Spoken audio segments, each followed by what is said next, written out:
أعوذ بالله من الشيطان الرجيم بسم الله الرحمن الرحيم الحمد لله وحده والصلاة والسلام على نبينا محمد وعلى آله وأصحابه وبارك وسلم।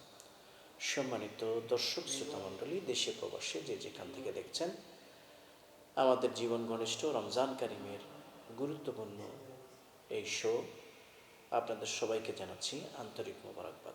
শিক্ষা হলো পেটের রোজা। ইয়া আইয়ুহার রাসূল কুলু মিনাত তাইয়্যিবাত ওয়া'লামু ওয়া'মালু সালিহান।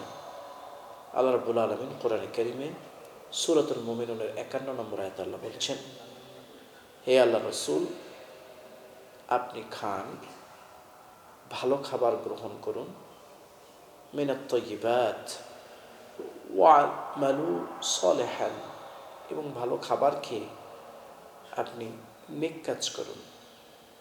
আবার রাসূল সাল্লাল্লাহু আলাইহি ওয়াসাল্লাম বলেছেন,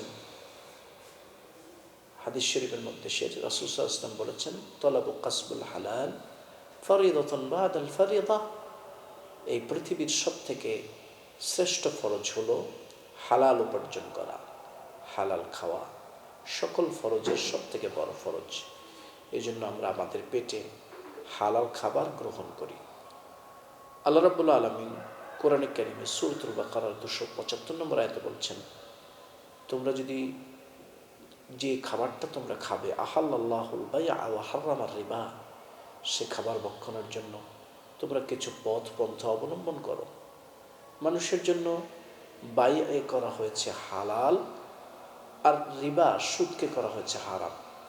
এই জন্য আমরা নিজেদেরকে সুদের সাথে না জড়িয়ে সুদের টাকাগুলোকে আমাদের পেট পূর্তি না করি, বরং আমরা সুদ থেকে বেঁচে থাকার চেষ্টা করি।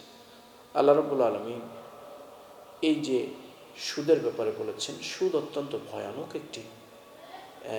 ভয়ানক একটি সমাজের বিপর্যয়, সমাজের সবথেকে ভয়ানক একটি কাজ। সুদের মাধ্যমে যেভাবে মানুষ সুদের কুফলগুলো ভোগ করছে, যেমন আমরা দেখতে পাই ধনীরা গরিবদেরকে জোর করে তাদের কাছ থেকে তাদের অতিরিক্ত টাকাগুলো চক্রবৃদ্ধি হারে তারা নিয়ে আসে। যদি টাকা দিতে না পারে, তা আমরা দেখতে পাই অনেক সময় তাদের ঘর বাড়ি ভেঙে নিয়ে আসা হয়। এই ধরনের ঘটনা ঘটে। এই খাবারটা এই যে তার কাছ থেকে জোরপূর্বক নিয়ে আসে, এটার দ্বারা যদি বান্দা রমজানের রোজা রাখার মাধ্যমে এখান থেকে যদি সাহুর ইফতার করে, এটি আল্লাহর কাছে খুব বেশি কাজে আসবে। এই জন্য আমরা চেষ্টা করি যে হালাল খাবার খাওয়া, হালাল খাবার দ্বারা আমাদের পেটকে পূর্তি করা, এবং হালাল খাবার অল্প হলেও সেটির মধ্যে আল্লাহ বরকত দিয়ে রেখেছেন। এই জন্য রাসূল সাল্লাল্লাহু আলাইহি ওয়াসাল্লাম বলেছেন, আর রাশি ওয়াল মুরতাশি ফিন্নার। যারা সুদ গ্রহণ করে আর যারা সুদে টাকা দেয় এবং সুদের টাকা নিয়ে আসে, এবং যিনি সুদের যে সফলতা আছে, সুদের টাকা আনার জন্য যিনি প্রস্তুত থাকে, সুদ গ্রহীতা এবং সুদদাতা উভয়ই জাহান্নামের অধিবাসী হবে। এই জন্য তাদের এই ব্যবস্থাপনা আল্লাহর কাছে পছন্দনীয় নয়।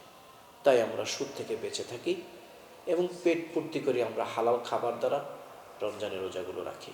সুতরাং পেটের একটি অধিকার রয়েছে। আমরা যেন রমজান মাসে আমাদের পেটে যে খাবারগুলো ভক্ষণ করি সেগুলো যেন হালাল হয়। আল্লাহ আমাদেরকে তৌফিক দান করুন। হালাল সাহুর, হালাল ইফতারের মাধ্যমে যেন আমরা রমজানের সিয়াম সাধনা করে আমাদের জীবনকে ধন্য করতে পারি। আল্লাহ তৌফিক দান করুন। আসসালামু আলাইকুম।